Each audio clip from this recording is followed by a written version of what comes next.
Hello everyone and welcome back to another video from Wake&Tech. In this video, I'm going to show you how to add multiple images on Snapseed. So let's get started right away. First of all, open up the Snapseed application on your device.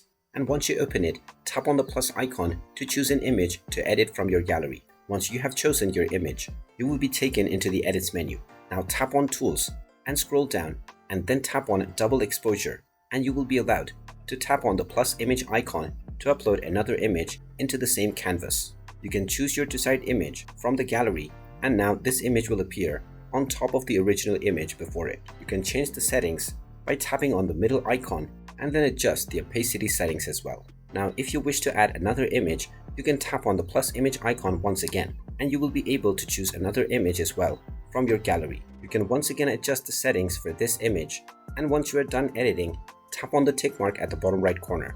You can then proceed with exporting your image once you are done with your edit. And there you have it. That is how easy it is to add multiple images on Snapseed. If you find this video helpful, make sure you hit that like button and subscribe to our channel if you haven't done so already. Also ring that notification bell to never miss another update from us. Thank you for watching and I will see you again in the next video.